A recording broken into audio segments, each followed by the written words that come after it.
Nahmadu wa nusalli wa nusallim ala rasulihil karim wa ala alihi wa sahbihi ajma'in wa ba'da. Rabbi shrah li sadri wa yassir li amri wa hlul 'uqdatam min lisani yafqahu qawli. Rabbi zidna ilma warzuqna fahma amin ya rabbal alamin. Alhamdulillah, di pertemuan kali ini kita akan memulai dars pertama kita, kajian pertama kita, ilmu mantik, yang akan menggunakan kitab Sulam Munawwaraq, ditulis oleh Al-Imam Al-Akhdari rahimahullah. Nah, di muqaddimah kitab ini saya akan menjelaskan secara umum hal-hal yang berkaitan dengan ilmu mantik, khususnya apa definisi ilmu mantik, kemudian apa samrohnya, apa namanya, buah yang akan saya dapat, manfaat yang saya akan dapat dari ilmu mantik, kemudian maudhu'nya, objek yang dibahas dalam ilmu mantik itu apa saja. Mengetahui hal-hal semacam ini sebelum memulai ilmu itu penting sekali, sehingga banyak disebut sebagai mabadi'ul asyrah.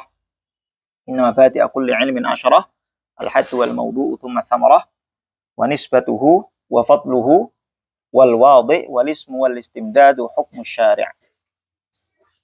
Masailun wal ba'du bil ba'd iktafa, wa man dara al jami'a haza syarafa. Orang sebelum memulai satu ilmu apapun, mau itu ilmu fikih, mau itu ilmu ushul fikih, mau itu ilmu nahwu, balaghah, termasuk ilmu mantik, perlu mengetahui apa? 10 hal. Walaupun kata beliau di akhir, sebetulnya tidak harus 10. Kalau Anda bisa memilih 3 saja dari 10 itu, maka itu sudah cukup. Haza syarafa. Kalau dapat 10-10-nya, haza syarafa. Tapi kalau wal ba'du bil ba'd iktafa. Cukup kalian mengetahui sebagiannya saja. Sebagian yang dimaksud adalah 3 hal. Yang pertama al-haddu wal mawdu'u was thamrah. Maka di sini saya akan menjelaskan 3 hal itu. Apa hadnya? Definisi. Al-had yakni at-ta'rif, definisi. Apa definisi ilmu mantik? Kemudian wal mawdu', apa itu? Objek yang dibahas dalam ilmu mantik. Dan yang ketiga adalah thamrah. Apa kira-kira manfaat yang kita dapat ketika kita belajar ilmu mantik? Bismillah. Ilmu mantik banyak didefinisikan. Al-mantik banyak didefinisikan sebagai alatun qanuniyatun ta'simu mura'atuha adz-dzihna anil khata'i fil fikri. Kita perlu mentahlil satu-satu tiap kalimat yang penting tentu saja yang ada dalam definisi ini. Apa itu mantik? Mantik adalah alatun qanuniyah, seperangkat undang-undang, seperangkat aturan, seperangkat kaidah. Ta'simu mura'atuha, yang kalau misalnya kalian perhatikan, kalian praktekkan, kalian jalankan undang-undang itu tadi, kaidah itu tadi, maka praktek itu dapat menjaga kalian. Ta'sim, dapat menjaga kalian. Menjaga dari apa? Menjaga apa? Menjaga adz-dzihna, menjaga akal kalian, otak kalian. Terjaga dari apa? Anil khata'i fil fikri, dari kekeliruan dalam berpikir. Di mantik itu isinya seperangkat kaidah, gitu ya. Undang-undang yang kalau kalian praktekkan, kalian perhatikan, gitu ya. Maka undang-undang itu, kaidah-kaidah itu bisa menjaga kalian dari kesalahan dalam berpikir. Kesalahan dalam berpikir. Saya memulai menjelaskan dulu kata-kata al-khata' fil fikri. Keliru dalam berpikir. Kapan orang itu keliru dalam berpikir? Kalian tahu? Kapan orang itu keliru dalam berpikir? Ketika mereka paham. Apa yang tidak mereka pahami? Yang dipelajari. Oke, ada yang lain?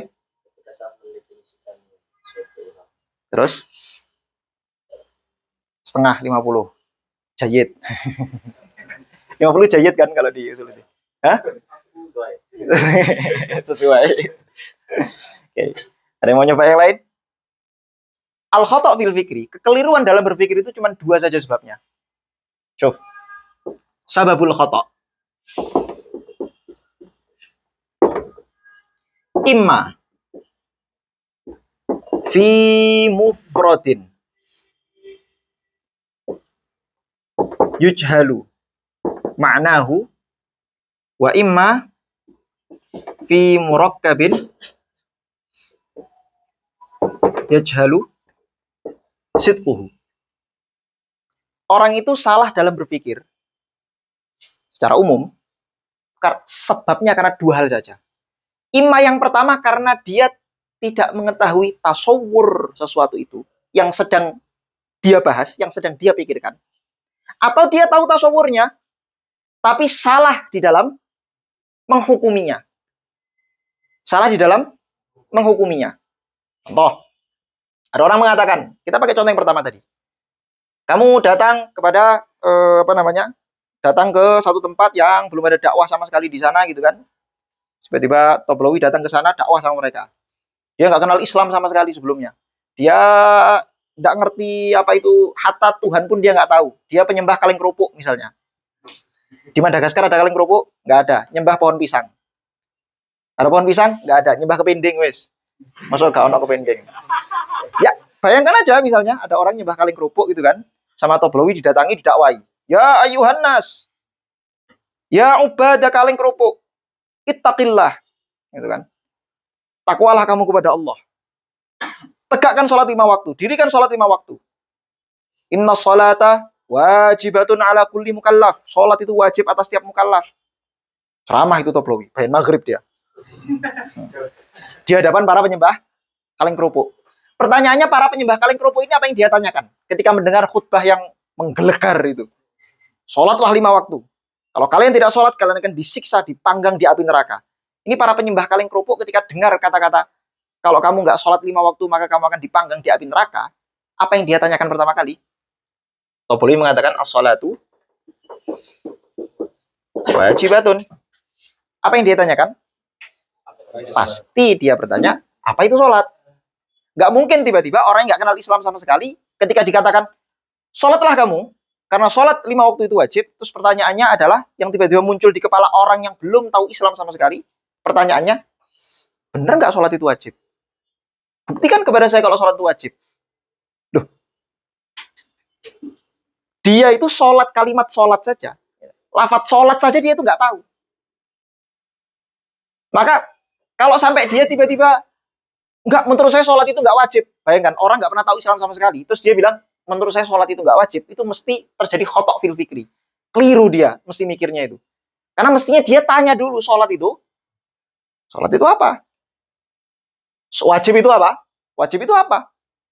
Dijelaskan sama Toblowi. Oh, sholat itu adalah qaulun wa af'alun muftatahatun bitakbir muftatamatun bitaslim, itu kan. Dikasih contoh, nih saya praktekkan sholat 2 rakaat. Mulai dari takbir sampai salam 2 rakaat. Itu sholat. Oke, saya sudah tahu sekarang. Tasawur sholat saya sudah tahu. Apa itu wajib? Wajib itu adalah orang yang mengerjakan sesuatu itu, maka dia mendapat ganjaran, mendapat pahala. Tapi kalau dia tinggalkan, maka dia dosa. Mendapat siksa. Itu maknanya wajib. Artinya kalau kamu tidak mengerjakan seperti apa yang saya lakukan tadi, kamu berdosa. Kamu masuk neraka misalnya. Nah, setelah dia mengetahui tasawurnya sholat, tasawurnya wajib, apakah langsung, oke, kalau gitu saya sholat 5 waktu langsung di masjid lagi? Apa langsung begitu? Ya tidak. Hanya mengetahui tasawur sesuatu, belum tentu dia bisa tasdik, bisa meyakini, menghukumi benar atau salahnya sesuatu itu. Jadi paham nggak? Mengetahui makna sesuatu, oke, saya paham sholat itu apa, saya paham wajib itu apa. Memahami makna sholat saja dan wajib saja, hubungan antara sholat dengan wajib, menghukumi hukum wajib kepada sholat, dia paham maknanya, belum tentu dia bisa menghukumi apakah klaim yang menyatakan sholat itu wajib benar atau salah.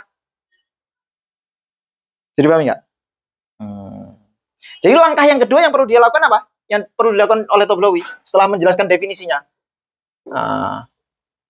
Yang perlu dilakukan adalah apa? Menjelaskan argumentasinya. Apa argumentasi? Apa dalil? Apa bukti kalau sholat itu wajib? Maka dijawab sama Toblowi, oh sholat itu wajib karena as-sholah misalnya ma'muratun fil Quran wa kullu ma'mur fil Quran bahwa wajib. Ya karena diperintah di Quran, sekali yang diperintah di Quran maka dia wajib. Tanya lagi dia, Quran itu apa? Kan gitu loh, dia belum mengenal Islam. Kan kita tadi iftarotna. Dia penyembah kaleng kerupuk. Ya kan? Ma'muratun fil Quran. Quran itu apa Quran? Gitu kan? Quran itu apa? Maka perlu diterangkan lagi. Quran itu adalah kalamullah yang diturunkan oleh Allah kepada nabinya, Nabi Muhammad. Siapa itu Allah? Siapa itu Nabi Muhammad? Terangkan lagi, definisikan lagi terus. Sampai nanti Tablowi berhasil membuktikan keberadaan Tuhan, kebenaran Nabi Muhammad, Quran benar-benar kalamullah, baru nanti dia bisa berhujjah bahwa yang namanya Quran itu, yang namanya sholat itu wajib karena diperintahkan Allah dalam Quran. Harus begitu. Langkahnya itu harus begitu. Jadi jangan kamu bayangkan, kamu hari ini itu ateis sedang merajalela itu. Barangkali 10 tahun ke depan, naudzubillah, semoga jangan, tapi secara tobii kalau kita lihat perkembangan orang ateis sekarang itu 10 tahun ke depan itu orang ateis itu akan semakin banyak dan semakin berani menampakkan dirinya di media sosial dan semakin berani berdebat dengan orang muslim. Kalau kamu misalnya debat sama orang muslim, debat sama orang ateis, bermodal bawa kitab tafsir, bawa kitab bawa kitab ya Ulumuddin dan seterusnya, nggak mempan ngapain, mereka nggak percaya sama Qurannya, sama Nabi Muhammad, sama Tuhannya mereka nggak percaya. Nggak bisa pakai dalil Quran hadis. Di Quran diterangkan, fa'alam annahu la ilaha illallah.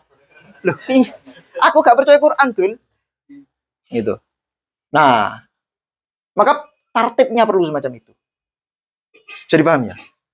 Oke. Mengetahui atau tidak tahu lafaz-lafaz mufrad, saya nggak tahu sholatnya saja nih, saya nggak tahu wajibnya saja nih, itu disebut sebagai al-jahlu fi mufradin. Al-jahlu fi mufradin. Ini disebut sebagai tasawur atau fa'alaihi bi tasawur. Kalau orang tidak mengetahui makna mufrad, maka yang dia perlukan apa? Tasawur. Fa'alaihi bi tasawur. Orang sudah tahu makna mufradnya, sholat tahu, wajib tahu, bahwa sholat itu wajib, dia tahu maknanya.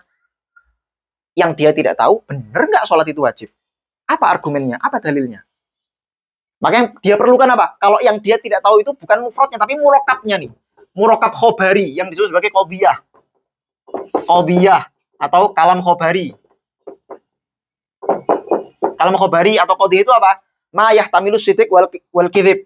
Ma yahtamilu as-sidqu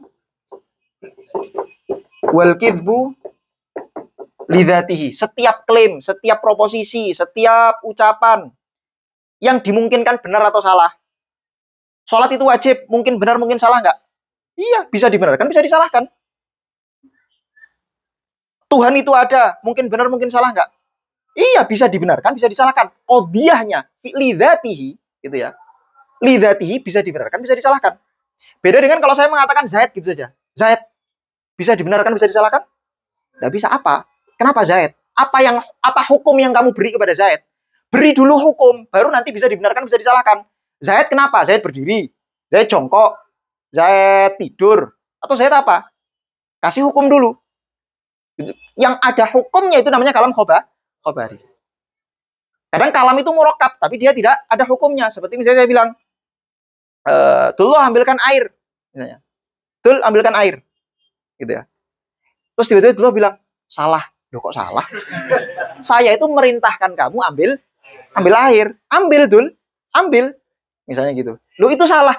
Perintah itu tidak bisa disalahkan, tidak bisa dibenarkan. Perintah itu tidak bisa disalahkan, tidak bisa dibenarkan.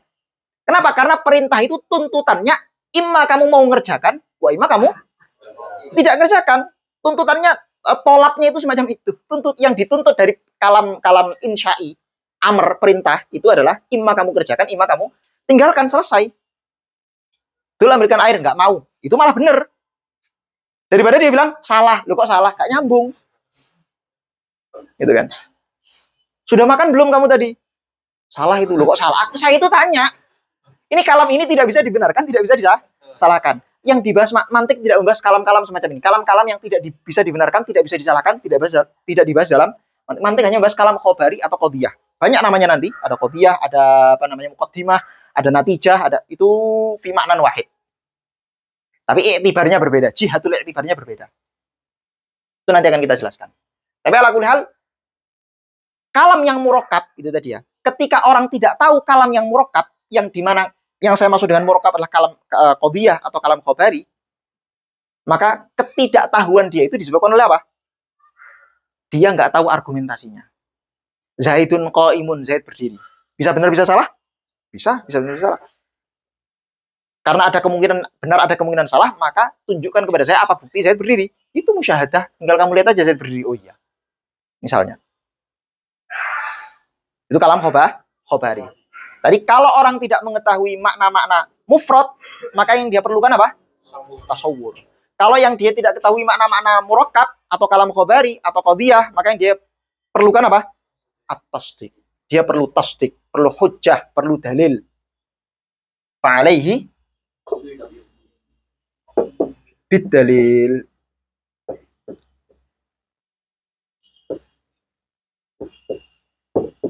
Dalil. Dalil ini nanti dibahas dalam bab namanya tasdik.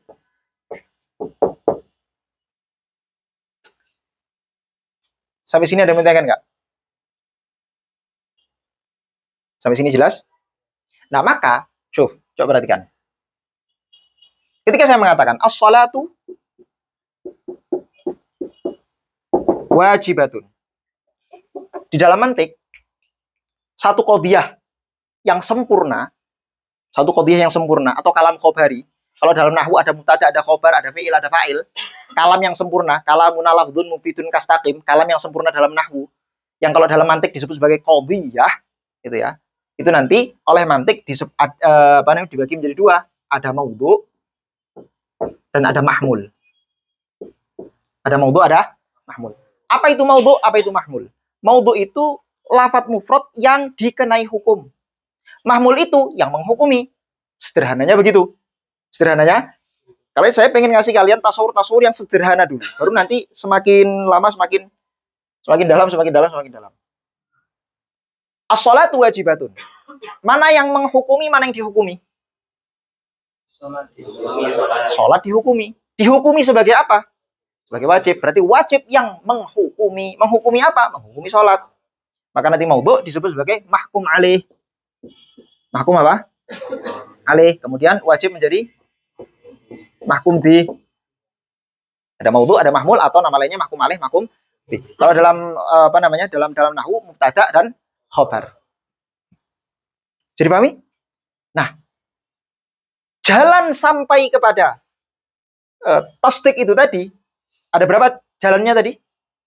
Jalan sampai kepada tasdik tadi. Kan tadi kan kita asumsikan orang ini nggak tahu maknanya sholat, nggak tahu maknanya wajib. Berarti butuh tasawurnya dulu. Baru kemudian setelah itu ke tasdik. Maka jalan untuk sampai menuju tasdik itu ada, yang pertama adalah dia perlu mentasawurkan maudhu'nya. Faqat maudhu'nya saja. Apa maknanya sholat? Yang ditasawurkan maknanya maudhu'nya dulu.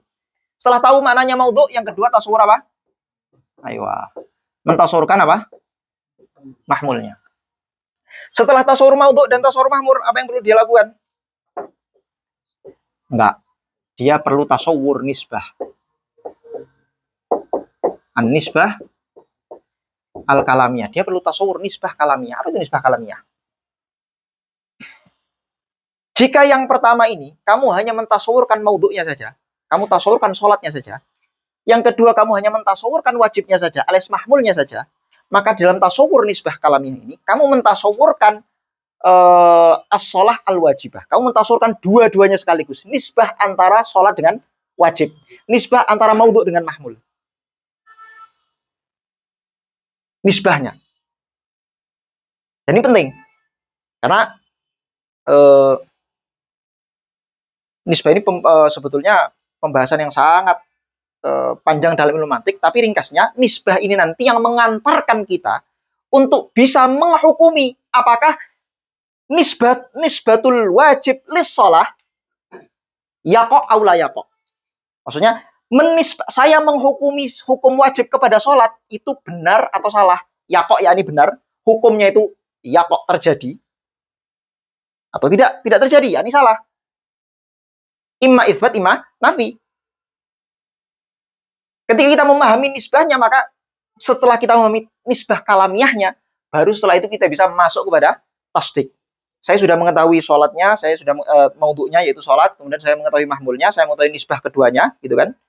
Nisbah antara mahmul dengan maudhu' saya sudah pahami. Sekarang saya ingin memahami tasdiknya atau hujjahnya atau dalilnya. Nah, memahami dalil ini nanti disebut sebagai tasdik. Sebagai apa?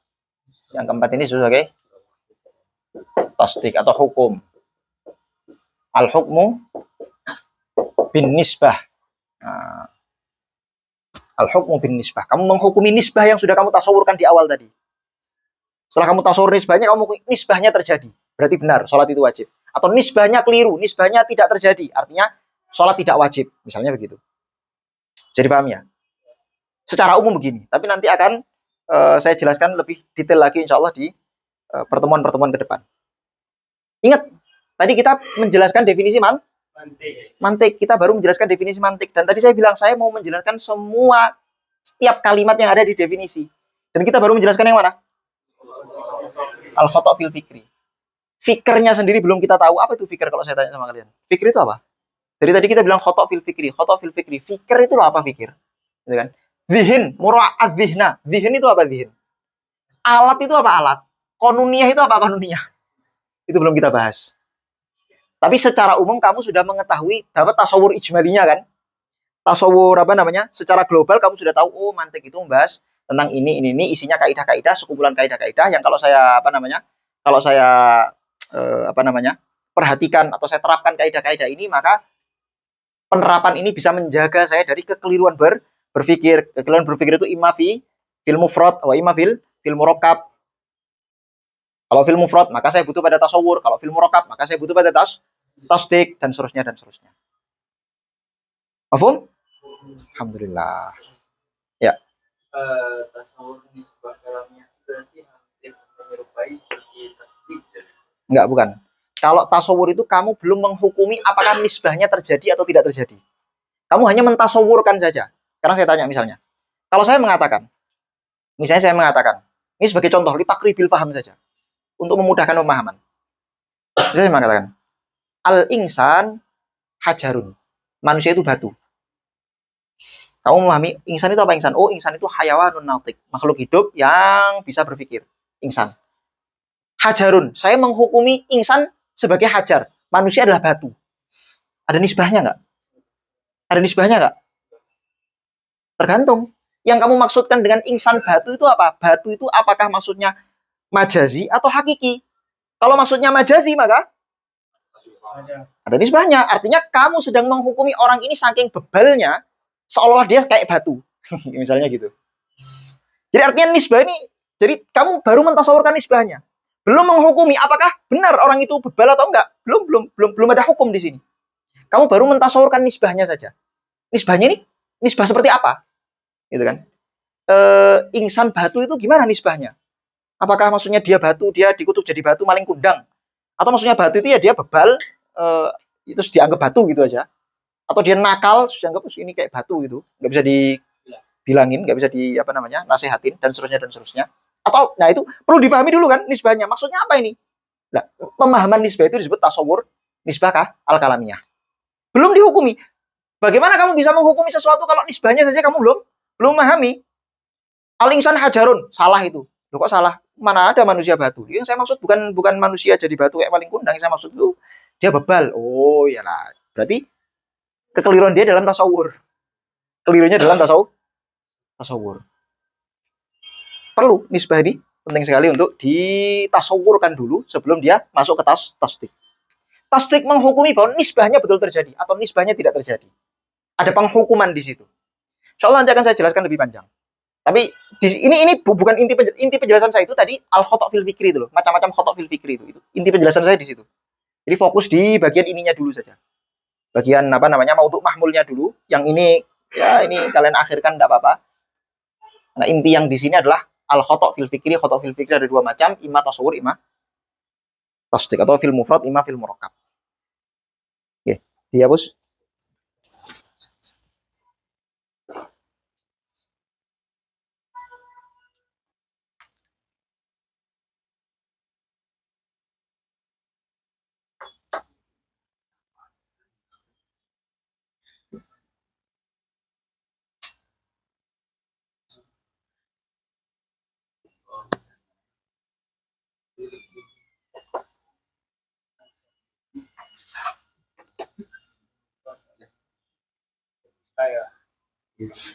Yang definisinya jangan dihapus ya. Yang dihapus bagian keterangannya tadi.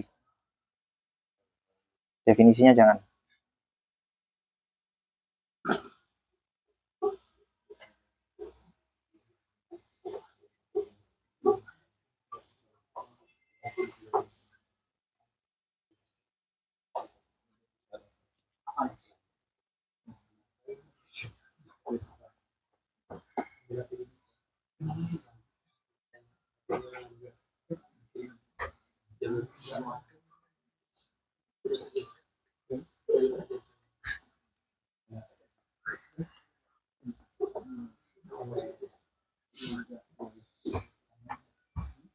Apa? Kenapa enggak mantik enggak dipelajarin di Tembur? Jangan tanya. Jangan tanya saya. Tidak ada kaitannya dengan Allahu a'lam. Oke, kita lanjut ya. Tadi kita sudah membahas al-khata' fil fikri. Sekarang saya mau membahas dua istilah. Yang pertama dhihin, yang kedua fikr. Apa itu dhihin, apa itu fikr? Apa itu dhihin? Adz-dhihnu kadang disebut juga sebagai al-aqlu. Definisinya atau pengertiannya gitu ya. Karena untuk mendefinisikan secara apa namanya? Bilhad, bidzatiyah itu sulit sekali. Maka biasanya para ulama mendefinisikan birrasm. Tapi ala kulli hal yang makna yang biasa disebutkan para ulama tentang dhihin atau akal adalah quwwatun nafsiyatun atau kuwatun gitu aja. Nanti kalau saya kasih nafsiyah malah bingung. Quwwatun auda'ahallahu lil insan liyaktasiba al-ara atau al-ilm. Apa itu akal? Akal adalah kekuatan, kuwah, gitu ya. Kemampuan, gitu kan. Potensi, kemampuan, kuwah yang Allah beri kepada manusia. Yang dengan kemampuan itu manusia bisa menilai, menghukumi, mengetahui ini benar, ini salah, ini baik, ini buruk, ini bagus, ini jelek, dan seterusnya dan seterusnya. Saya condong kepada pendapat yang ini, saya kok agak kurang serk sama pendapat yang ini dalilnya kuat, ini dalil lemah, ini benar, ini dan seterusnya dan seterusnya. Itu namanya apa? Kuwah. Kuwah yang Allah beri kepada manusia yang tidak Allah beri kepada selain manusia. Kepada selain manusia di sini maksudnya fi alamil apa namanya? Fi alam. Kalau jin beda lagi, malaikat beda lagi. Di alam jisim yang jismun kathif. Kalau jin itu jismun latif, malaikat juga jismun latif. Allah nggak beri kemampuan itu kepada hewan. Allah nggak beri kemampuan itu kepada hewan. Kalau misalnya hewan diberi kemampuan itu, nggak mungkin hewan mau di kandang, itu nggak mungkin. Nyatanya hewan, kamu pernah nggak tahu hewan gitu kan? Sudah dibuka kandangnya tapi dia tetap mau masuk kandang aja. Kucing itu yang paling sering tuh. Udah kita usir masuk aja. Padahal di apa namanya di sini juga nggak terlalu di apa-apakan. Malah kadang disiksa. Misalnya gitu ya. Tapi ala kulihal hewan-hewan itu tidak bisa menilai apakah ini baik, ini buruk, ini benar, ini salah. Hewan hanya pakai insting saja. Hewan banyak pakai insting. Manusia yang Allah beri akal atau dhihin yang kita maknai sebagai kekuatan yang dimiliki manusia lewat pemberian Allah, yang dengannya manusia bisa apa? Membedakan mana yang benar, mana yang salah. Ini namanya apa? Dhihin atau akal. Amal daripada akal, amalul akli atau amalul dhihni sama saja. Amalul dhihin al-fikr. Amalnya dhihin itu namanya fikir. Misalnya tangan punya kekuatan. Oke, tangan punya kekuatan. Amalnya tangan apa? Banyak. Mukul orang, nampar orang, gitu kan. Nyupit orang. Kenapa kriminal semua contohnya? Sodakoh, ngasih makan gitu loh. Nampar, mukul. Lihat Toblowi saya sering. Jadi kelingan gelut aja. Buka pintu kan bisa juga. Itu amalnya tangan. Amalul jarihah. Amalnya tangan. Kaki apa? Jalan ke masjid. Top. Nah, dan seterusnya, dan seterusnya. Nah, amalnya kaki lah.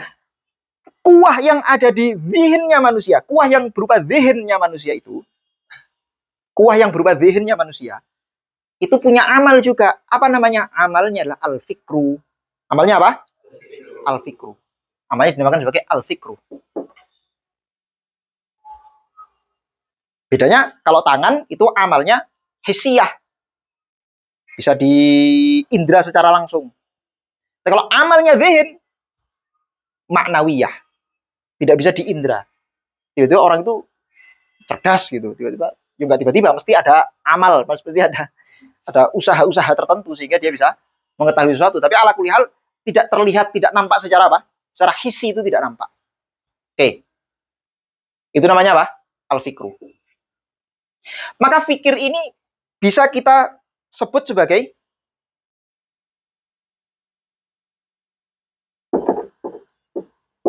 harakatu al-akli atau adzihn. Gerakan dari akal. Gerak akal. Nanti disebut sebagai al-intiqal. Intiqal. Nanti akan saya jelaskan. Maksudnya intiqal itu apa? Intiqal itu kan pindah dari mana ke mana dia. Akal saya pindah ke... Enggak, ada begitu maksudnya. Oke. Di sini saya mau menerangkan zihin dulu. Jadi zihin itu apa tadi? Kekuatan, kuah yang Allah beri kepada manusia, yang dengan kekuatan itu manusia bisa apa? Membedakan benar salah, berpendapat, gitu kan? Dan seterusnya, dan seterusnya. Kita dengarkan adzan dulu sebentar, nanti kita lanjutkan. Allahu Akbar. Tadi kita sudah menjelaskan apa itu yang dimaksud dengan zihin atau akal. Kekuatan, potensi, gitu ya, yang Allah beri kepada manusia, yang dengannya manusia bisa berpendapat, membedakan benar, salah, baik, buruk, dan seterusnya. Nah, kerja akal itu namanya fikir. Kerja akal, ketika akal itu bekerja, bergerak, itu namanya apa? Disebut sebagai al-fikru. Jadi al-fikru itu harakatul aql. Lalu fikir sendiri itu apa? Al-fikru definisinya atau yang biasa disebutkan adalah tartibu umurin ma'lumatin lit tawassul bihi ila amrin majhulin. Berpikir itu artinya kamu menyusun sesuatu, menyusun pengetahuan-pengetahuan yang kamu miliki, yang dengan susunan itu kamu bisa mendapatkan sesuatu yang belum kamu ketahui. Gampangnya. Saya jelaskan gampangnya dulu. Berpikir itu adalah proses di mana kamu mengetahui sesuatu yang tidak kamu ketahui atau belum kamu ketahui melalui sesuatu yang sudah kamu ketahui. Jadi pahami? Kamu kalau ketika kamu pengen mengetahui sesuatu yang kamu belum tahu itu apa, gimana caranya? Mencari tahu lewat pengetahuan-pengetahuan yang sudah kamu ketahui sebelumnya. Kalau di kepalanya itu tidak ada pengetahuan-pengetahuan sebelumnya, maka dia nggak akan pernah bisa sama sekali mengetahui sesuatu yang belum dia ketahui. Mustahil. Karenanya dia perlu tahsilul ilm, perlu mencari ilmu dulu supaya dapat maklumat-maklumat. Seperti contoh.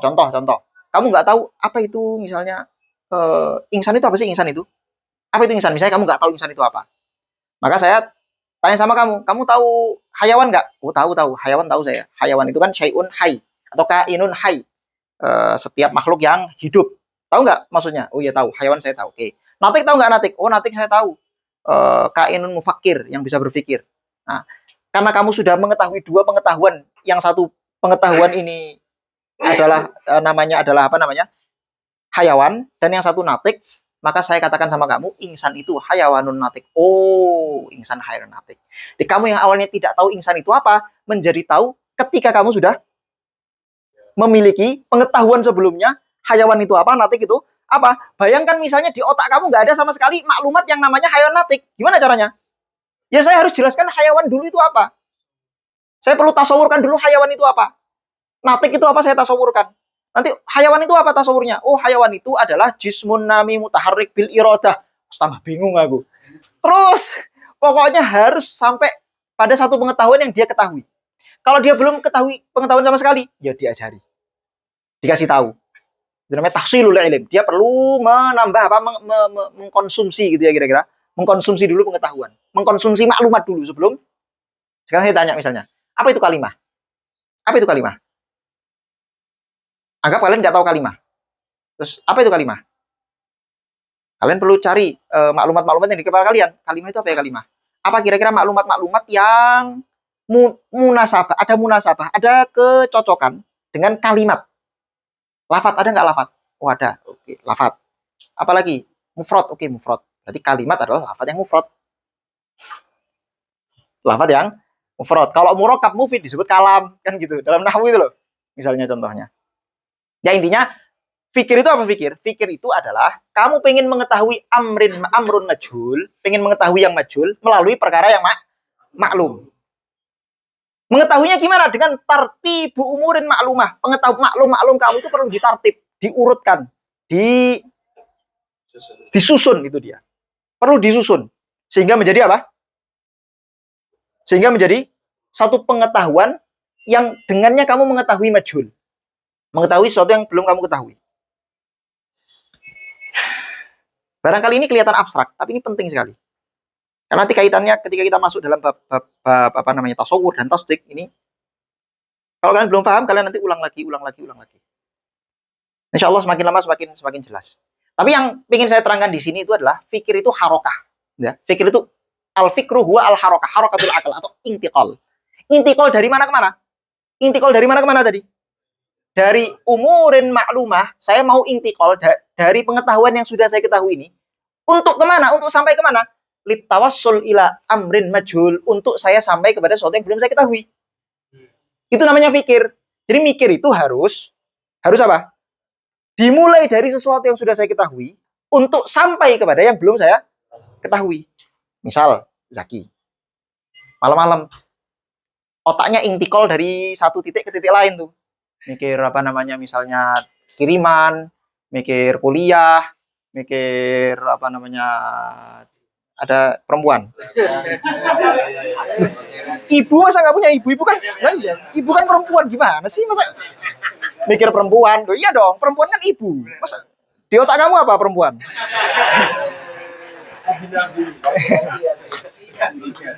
Jadi mikir perempuan dan seterusnya. Itu intikal itu. Otaknya intikal nggak? Syuf, malam-malam si Zaki ini sebelum tidur nggak bisa tidur mikir cewek, mikir apa namanya? Cewek itu ibu lo ya. Apa adikmu, apa mbakmu, apa sapa ngono. Sing pokoke sing mahram, sing halal. Sing haram. Mikir duit, mikir segala intikal kan? Otaknya intikal dari satu apa namanya? Dari satu maklumat ke maklumat lain kan? Disebut mikir nggak itu? Enggak, karena dia tidak tawassul ilal majhul. Dia hanya mengintikal dari perkara yang dia tahu ke perkara yang tahu yang lain. Dari perkara yang dia sudah tahu, ibunya, tentang ininya. Tidak, pengetahuan itu tidak dia susun sampai menghasilkan pengetahuan yang dia majhul. Kadang-kadang dia cuma mikir aja, nggak cari jawabannya. Saya besok kira-kira masuk kuliah apa enggak ya? Lihat besok lah. Nggak dicari jawabannya, cuma mikir, nanti pindah mikir yang lain. Aku besok nek sugih duwe kayak Bill Gates, ngwayal. Itu apa? Itu intikal, tapi bukan intikal dari umurin maklum ila al-majhul. Intikalnya tidak dari al-umur al-ma'lumah ila litawassul ila amrin majhul. Intikal tetap intikal, tapi tidak disebut fikir. Tidak disebut apa? Fikir. Zaki, ngayal. Dia habis ngelihat habis ngelihat apa yang seru ya? Yes, misalnya ngelihat kuda gitu ya, ngelihat kuda. Habis itu ngelihat apalagi burung apa gitu kan. Terus habis itu dia otaknya ngerangkep kuda, habis itu dikasih sayap gitu kan, diwarnai pink, bisa terbang. Jadi di otaknya menghayalkan sesuatu yang itu ada nggak? Benda yang namanya kuda di dunia nyata itu loh. Kan dia kan belum pernah tahu sama sekali. Jadi dia mentarkib, menyusun pengetahuan yang sudah dia punya, yaitu dia pernah punya tasawur kuda, punya tasawur burung, Raja Wali punya tasawur warna pink, dijadikan satu jleng, jadi kuda warna pink bisa terbang. Ditarkib kan? Menjadi pengetahuan yang dia sebelumnya belum tahu. Mikir nggak itu? Itu namanya khayal. Itu namanya apa? Khayal. Itu bukan mikir. Mikir itu harus dari sesuatu yang maklumah. Yang mana maklumahnya itu maklumah imma tasawwuriyah wa imma tasdiqiyah. Imma tasawwuriyah wa imma tasdiqiyah untuk litawassul ila amrin majhulin, sampai kepada sesuatu yang majhul ini juga imma tasawwuriyah wa imma tasdiqiyah. Imma tasawwuriyah wa imma tasdiqiyah seperti yang saya terangkan tadi, ada tasawur dan ada tasdik. Itu baru mikir. Jadi banyak orang itu sering ngomong, saya itu banyak pikiran. Dia bukan mikir itu. Dia imma ngayal, imma bingung. Ya kan, banyak orang bilang saya banyak pikiran, saya banyak utang, banyak. Itu bukan mikir, Pak. Itu bukan mikir. Fi mustalahil manatiqah. Kalau fi mustalahil awam, ya itu disebut mikir. Kalau fi mustalahil manatiqah, itu tidak disebut sebagai apa?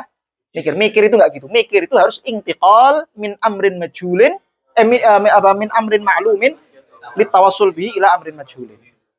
Ada orang nggak tahu kalau Tuhan itu ada apa enggak, dia mikir. Yang Tuhan itu ada ya? Gimana caranya? Kamu tahu nggak kalau alam semesta itu berubah-ubah? Oh iya, saya tahu. Oke, kamu lihat nggak bahwa perubahan alam semesta itu menunjukkan bahwa alam semesta itu hadis, bahwa dia dari tidak ada menjadi ada. Al-alam mutaghayyir wa kullu mutaghayyir hadis. Al-alam hadis wa kullul hadis la budda min muhdis. Kalau gitu alam butuh pada muhdis. Terus dia, oh iya, berarti Tuhan itu ada. Mikir nggak ini namanya? Ini baru mikir. Karena akalnya, otaknya itu bergerak, zihinnya itu bergerak min umurin maklum litawassul bihi ila al-majhul. Yang tadinya dia nggak tahu kalau Tuhan itu ada apa enggak, menjadi tahu setelah proses berpikir semacam ini. Nah, syuf, hadza muhim. Mentartibkan tadi fikir itu tartibu umurin ma'lumatin. Mentartib pengetahuan-pengetahuan yang sudah kita tahu. Tartibnya bisa sembarangan nggak? Nggak bisa sembarangan. Tartibnya nggak bisa sembarangan. Maka untuk mentartib atau sebelum sampai ke situ. Mentartib umurin maklumah, syuf, kata-katanya tartibu. Mentartib itu sesuatu disebut tartib itu ketika ada hanya satu. Ketika sesuatu hanya satu bisa disebut tartib apa enggak? Enggak bisa. Sesuatu itu baru bisa disebut tartib ketika lebih dari satu, dua atau lebih. Maka di sini berpikir itu tidak mungkin. Atau sebagian ulama mengatakan mustahil. Orang bisa berpikir hanya dengan satu maklumat saja bisa menyampaikan dia kepada majhul. Untuk bisa sampai kepada majhul minimal dua maklumat. Al-aqal apa? Maklumatain. Minimalnya dia harus punya dua maklumat dulu untuk sampai kepada majhul. Contoh misalnya dalam bab tasawur. Kamu nggak tahu mana insan. Oke, kamu nggak tahu mana insan. Yang kamu tahu, yang ada di kepalamu, perbendaharaan makna yang ada di kepalamu itu hanya hayawan saja. Kamu nggak tahu makna natik. Padahal insan itu definisinya hayawanun natik. Yang kamu tahu hanya hayawan saja. Apakah ketika dia hanya punya satu maklumat yang namanya hayawan bisa mengantarkan dia kepada pengetahuan insan? Tidak bisa. Apa itu insan? Kayaknya hayawan deh. Enggak. Yang saya tahu cuma hayawan. Pokoknya insan itu hayawan loh. Hayawan itu ada insan, ada faros, ada kuda, ada apa lagi? Ada asad, ya kan? Singa, simpanse, bonobo, kecoa, kepinding, dan seterusnya. Itu hayawan. Maka perlu maklumat yang kedua untuk membedakan antara hayawan-hayawan yang insan dengan hayawan yang non-insan. Insan itu apa? Hayawanun. Oke, tapi hayawanun masih banyak nih. Perlu maklumat yang kedua. Natik. Maka ketika disebut natik, hilang itu, tersingkirkan, tereliminasi. Faros, kuda tereliminasi. Dia faros hayawan, kuda itu hayawan, tapi dia tidak natik. Kepinding hayawan, tapi tidak natik, dan seterusnya. Jadi fikir itu, dalam tasawur, tadi pertama, perlu dua maklumat. Atau lebih. Dalam tasdik juga sama. Misal kamu ingin mengetahui bahwa sholat itu wajib tadi. As-sholatu wajibatun. As-sholatu wajibatun. Gimana cara saya sampai pada pengetahuan yang sebelumnya saya nggak tahu sholat itu wajib. Sebelumnya saya nggak tahu. Gimana cara saya sampai pada kesimpulan sholat itu wajib? perlu dua maklumat. Apa misalnya contoh di sini dua maklumatnya? Contohnya apa? As-salatu ma'muratun fil Quran. Salat itu diperintahkan dalam Quran. Apakah dengan satu maklumat ini saja kamu bisa menyimpulkan bahwa salat itu wajib? Nggak bisa. Salat itu diperintahkan di Quran. Emang kenapa? Emang kalau diperintahkan di Quran wajib? Belum tentu. Ini kamu perlu menjelaskan yang kedua bahwa kullu ma'murin fil Quran wajib. Ini perlu ilmu sendiri nih. Kullu ma'murin fil Quran wajib itu perlu ilmu sendiri. Tidak bisa terus kullu ma'murin fil Quran wajib. Apa buktinya? Perlu dibuktikan bahwa semua perintah dalam Quran itu wajib. Faktanya wajib nggak? Semua perintah dalam Quran. Sighat amr dalam Quran semuanya wajib nggak? Tidak dong. Tidak. Ada perintah yang sunnah, ya kan? Ya ayyuhalladzina amanu idza tadayantum bidainin ila ajalin faktubu. Faktubu wajib nggak? Menurut Syafi'i nggak wajib. Walaupun itu sighat amr, sighat perintah. Nah, berarti ini Anda gimana mempertanggungjawabkan kullu ma'murin fil Quran fahuwa wajib itu gimana misalnya? Perlu ilmu nggak? Perlu ilmu.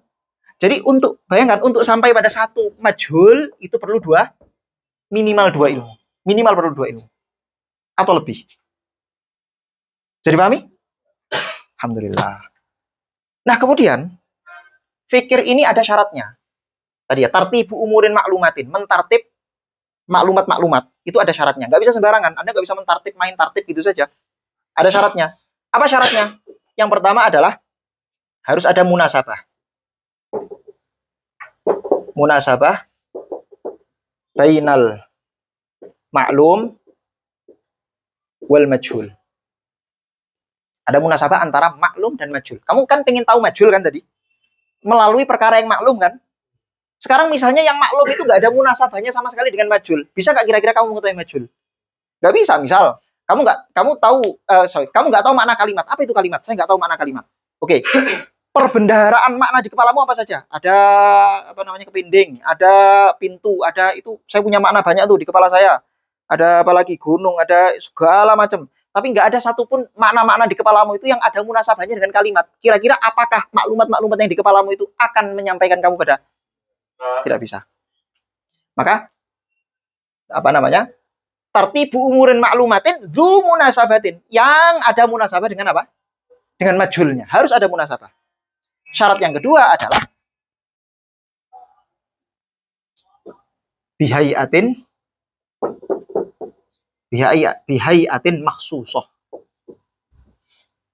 Setelah kamu mengetahui, ada munasabahnya nih, misalnya al-insan, hayawan, natik, ada munasabahnya. Saya punya maklumat insan, punya maklumat hayawan, punya maklumat natik. Ada munasabah dengan insan. Tapi kamu mentartibnya di balik al-insan huwa natik an-natik al-hayawan. Kira-kira bisa sampai pada makna insan nggak? Maknanya salah. Maknanya apa? Maknanya salah. Walaupun ada khilaf, sebenarnya ada khilaf, cuman yang penting kamu paham aja dulu ini. Kita nggak usah bicara khilaf-khilaf. Kita ambil pendapat yang muktamad dulu. Paham ya? Harus disusun juga dengan cara apa? Bihayatin maklumah. Nah, mantik itu memberitahu kita cara bagaimana cara mencari maklumat-maklumat yang punya munasabah dengan majhul, supaya ketika pengetahuan saya ini sampai kepada majhul itu sampai dengan cara yang benar karena memang pengetahuan saya ada munasabahnya dengan majhul. Terus kemudian bagaimana cara mentartibnya? Gak bisa sembarangan mentartibnya. Ilmu mantik juga mengajari bagaimana cara mentartib maklumat-maklumat ini supaya bisa sampai kepada majhul dengan tartib yang benar. Kalau tartibnya keliru, maka tidak bisa fikir Anda itu tidak bisa menyampaikan kepada majhul. Jadi pahami sampai sini? Alhamdulillah. Itu tadi apa? Adzihn sama al-fikr. Adzihn dengan al-fikr. Ada berapa lagi?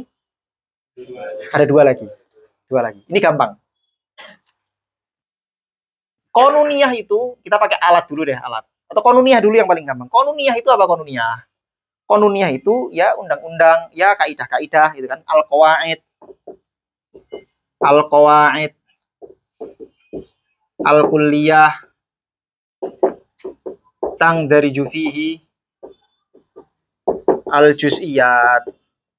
kaidah-kaidah kulli, ya kaidah-kaidah kulli yang di bawahnya masuk semua juz'iyat-juz'iyatnya. Itu namanya apa? Qanun. Semua yang meminum, semua yang mencuri sampai nisab maka dipotong tangannya. Itu kaidah kuliah, itu qanun, undang-undang, aturan, hukum, kaidah umum. Di bawahnya masuk juz'i-juz'inya, siapapun, mau itu dia anak presiden gitu kan, atau wakil presiden, atau DPR. Iya betul, mau DPR kan, mau anak tukang becak, tukang, dan seterusnya dan seterusnya. Kalau mencuri sampai nisab ya dipotong tangan. Itu namanya kaidah kulli. Nah, dalam mantik itu akan dijelaskan kaidah-kaidah kulli yang nanti di bawahnya akan masuk banyak juz'i-juz'i. Bahwa yang namanya kuliah, semua kuliah mujabah itu nanti nakidnya adalah juz'iyah salibah. Nanti akan masuk di bawahnya semua juz'i-juz'i yang akan masuk di situ. Itu qanun, gampang. Yang kedua alat. Apa itu alat? Alat itu adalah wasitoh, perantara. Misal pulpen ini, kok pulpen apa? Spidol. Spidol ini adalah alat. Apa itu alat? Wasitoh. Wasitoh perantara. Antara apa dengan apa? Antara saya sebagai katib yang menulis dengan al-maktub yang ditulis. Itu perantara itu. Perantara. Cangkul. Cangkul itu alat. Alat. Alat yang memerantarai antara apa dengan apa? Antara petani dengan sawahnya misalnya. Jadi alat itu wasitoh. Semua alat itu wasitoh. HP itu alat. Alat untuk apa? Kalau komunikasi, kamu gunakan komunikasi, berarti ya alat yang menjadi perantara antara komunikasi kamu dengan orang yang kamu hubungi. Misalnya gitu. Cewek. Ibu. Oke, wasitoh tadi ya. Nah, mantik itu wasitoh juga. Wasitoh antara apa dengan apa? Nah, ini dia.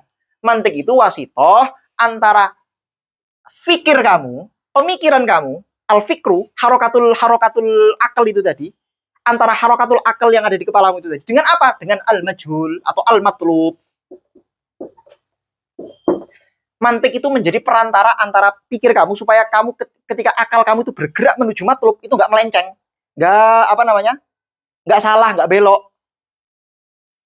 Maka dikatakan mantik itu alat qanuniyah yang ta'simu mura'atu hadzihna anil khata'i fil fikri. Yang kalau kamu perhatikan betul kaidah-kaidah ini, maka nanti kaidah itu menjadi pagar gitu ya, membatasi, menjaga intikal harokah akal kamu itu tadi, harokatul fikr kamu itu tadi, dari maklum ilal majhul, itu supaya nggak salah. Banyak orang berpikir tapi salah, banyak. Kenapa? Karena tidak mura'ah qawaid mantiqiyah. Apakah itu artinya semua manatikoh tidak mungkin salah? Tidak juga. Tidak juga. Karena bisa jadi manatikoh itu ahli mantik, tapi dia lupa, dia ghaflah. Sehingga dia tidak mura'ah pada konon-konon fikriyahnya.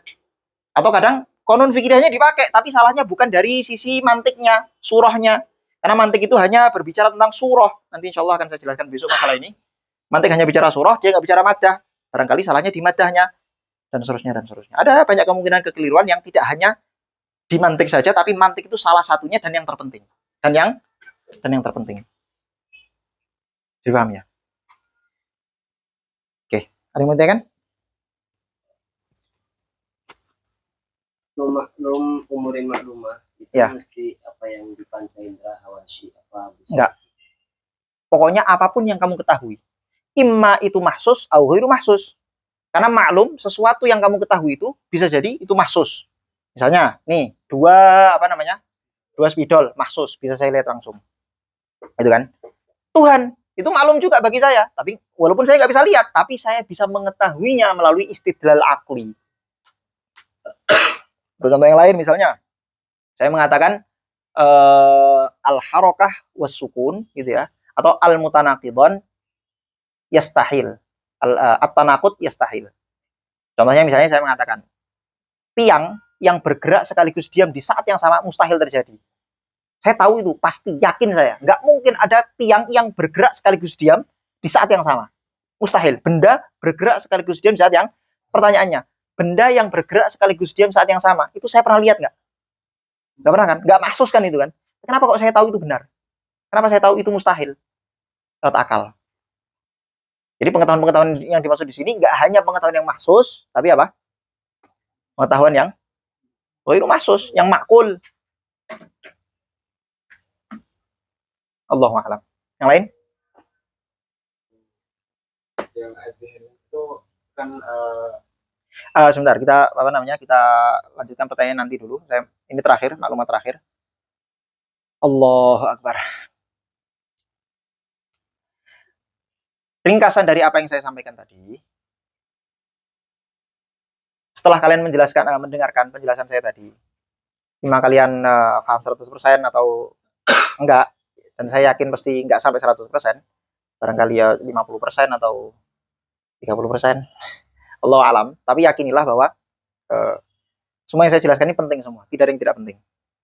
Kalau kalian belum paham, tidak apa-apa, tidak ada soal, karena memang hatta saya sendiri pun ketika belajar memahami maklumat semacam ini pertama kali, tidak langsung paham 100%. Saya ulangi lagi. Kalian pun juga harus begitu. Kalau kalian udah paham, ulangi, tidak apa-apa, ulangi lagi. Para ulama zaman dulu itu selalu mengulang-ulang ilmunya. Selalu mengulang, hatta ada yang mengulang sampai 40 kali. Ya, kamu udah ngulang berapa kali kok kamu bilang saya nggak paham? Kamu udah ngulang berapa kali? Baru sekali aja ngomong nggak paham, gitu kan? Kalau udah 100 kali baru. Nah, jadi kalian ulang lagi. Kalau nggak paham, ulang lagi. Jangan menyerah. Intinya jangan apa? Jangan menyerah. Nah, setelah kalian mendengarkan apa yang saya sampaikan tadi, mestinya kalian sudah tahu barang sedikit atau agak banyak dikit betapa pentingnya ilmu mantik ini. Ilmu mantik ini penting sekali hatta bagi orang beragama ataupun orang yang nggak beragama, penting belajar ilmu mantik. Karena orang yang perlu berpikir secara benar, secara rasional, memutuskan keputusannya secara benar, itu apakah hanya orang Islam saja? Enggak. Misalnya orang-orang kafir misalnya, orang-orang non-muslim, ketika dia jadi presiden, ketika jadi DPR, memutuskan undang-undang, kalau misalnya keliru, bahaya nggak? Bahaya. Jauh lebih berbahaya. Makanya yang berhajah kepada mantik itu tidak hanya orang Islam, tapi juga semua umat manusia. Ditambah lagi orang Muslim itu lebih berhajat lagi pada mantik. Kenapa? Karena umat Muslim itu diperintahkan Allah untuk beriman, berakidah dengan akidah Islam itu bin nazar, lewat mikir, tidak boleh taklid. Allah berfirman, fa'lam annahu la ilaha illallah. Kita diperintahkan untuk mengetahui fa'lam al-ilmu ma ma'na al-ilm. Apa itu ilmu itu? Al-jazm, al-yaqin, al-jazim, al-mutafiq lil waqi' an dalilin. Satu keyakinan yang mantap, yang itu sesuai dengan realitas, sesuai dengan fakta, yang berdasarkan argumentasi, berdasarkan dalil. Untuk mengetahui dalilmu benar apa salah, lewat mana? Lewat mantik. Maka menjadi seorang muslim itu lebih hajat lagi kepada mantik. Hatta Imam Ghazali rahimahullah beliau mengatakan dalam kitabnya Mustasfa, kitab usul fikih itu padahal bukan kitab mantik. Imam Ghazali punya 3 kitab mantik, coba. Yang dikaji di Indonesia rata-rata kitab tasawufnya Ihya Ulumuddin, tapi kalau kita mantiknya jarang dikaji. Beliau punya kitab mantik minimal 3. Dalam Mustasfa di permulaan di muqaddimah beliau menjelaskan betapa pentingnya ilmu mantik, bahkan beliau mengatakan man lam ya'rifil mantik lam lam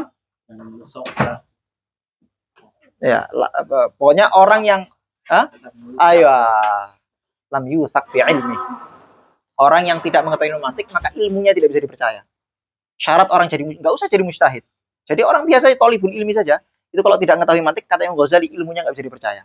Karena bisa jadi hasil kesimpulan dia itu tadi keliru. Ditambah lagi, kamu bukan cuma seorang muslim, tapi kamu seorang muslim yang pelajar ilmu syariat. Ilmu syariat, mempelajari ilmu syariat lebih lagi penting belajar ilmu mantik. Kenapa? Karena sejak abad 6 Hijriah, 5 atau 6 Hijriah, pas eranya Imam Ghazali rahimahullah, itu semua kitab-kitab turoth yang kita pelajari mughlaqun bimustalahatil mantiqiyah. Kitab-kitab yang ditulis sejak era 6 Hijriah itu ditulis menggunakan banyak istilah-istilah mantik. Pernah gak kamu membaca Lubul Usul, kitabnya Syekhul Islam Jalalain Ansori atau Ghayatul Usul, kamu merasa kesulitan? Itu mesti pernah. Sampai sekarang pun tak jamin mau macam mesti akeh bingungnya. Karena banyak mustalahat mantikiyah di situ yang kalau kamu nggak belajar ilmu mantik, kamu nggak akan paham. Adatan nggak akan paham selama-lamanya. Adatan loh ya, adatan. Banyak kitab-kitab, rata-rata kitab-kitab, apalagi yang ditulis oleh muhakkik mutaakhirin, itu mesti ditulis menggunakan kaidah-kaidah mantik, mustalahat-mustalahat mantikiyah. Semua mulai dari nahwu. Apalagi kalau nanti kita belajar nahwu syarah Khalid Azhari, itu kalau nggak belajar mantik nggak akan paham. Mustahil paham. Dalam balaghah juga sama, dalam fikih juga sama, dalam usul fikih apalagi ilmu kalam dan seterusnya dan seterusnya. Jadi memahami mantik itu jauh lebih penting bagi pelajar ilmu syarah, pelajar ilmu turath.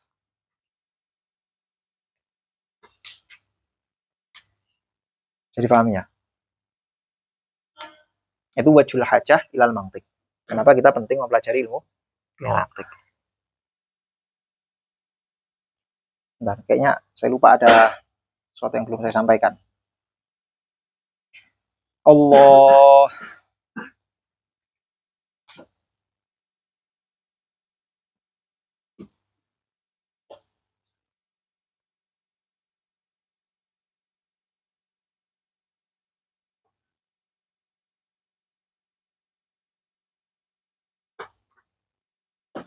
Ya.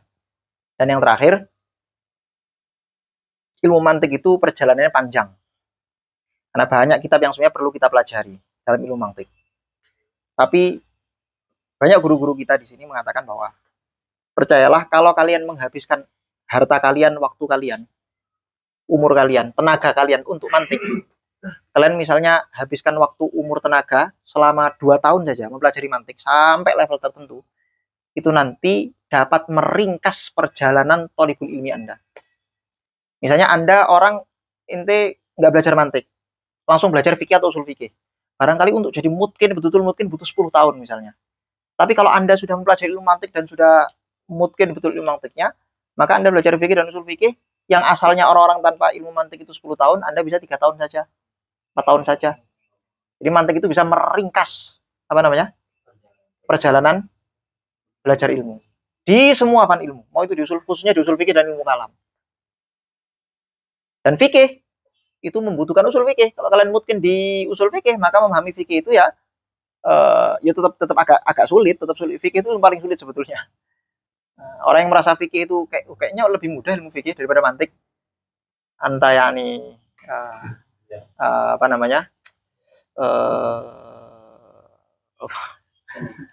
mahjub. Anda mahjub Anda. Belum tahu hakikatnya fikih. Kalau Anda tahu hakikatnya fikih itu fikih jauh lebih sulit fikih. Ilmu paling sulit itu fikih. Kalau ilmu paling a'zam, paling afdol itu ilmu kalam. Karena tanpa ilmu kalam usul fikih tidak bisa berdiri, ilmu tafsir nggak bisa berdiri, semua ilmu nggak bisa berdiri tanpa ilmu kalam. Di afdolul ilm alal itlaq ilmu kalam. Minha yubna kullul ulum.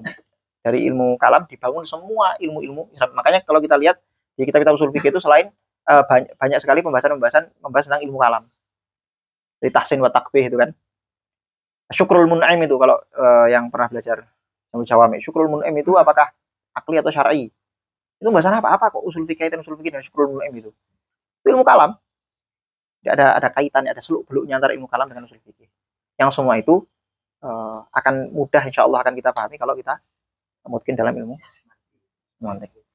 Sallallahu alaihi sayyidina Muhammad wa ala alihi wasallam. Allahumma shalli afdhala salatin ala as'adi makhluqatika sayyidina Muhammadin wa ala alihi wa sahbihi wa sallim adada ma'lumatika wa midada kalimatika kullama dhakaraka dhakiruna wa ghafala an dhikrihi ghafilun. Allahumma shalli afdhala salatin ala as'adi makhluqatika sayyidina محمد وعلى آله وصحبه وسلم عدد معلوماتك ومداد كلماتك كلما ذكرك الذاكرون وغفل عن ذكره الغافلون. اللهم صل أفضل الصلاة على أسعد مخلوقاتك سيدنا محمد وعلى آله وسلم عدد معلوماتك ومداد كلماتك كلما ذكرك الذاكرون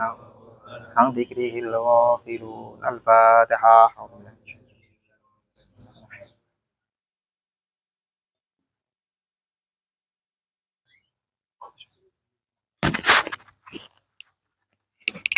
Ada yang mau tanya? Nah, oke.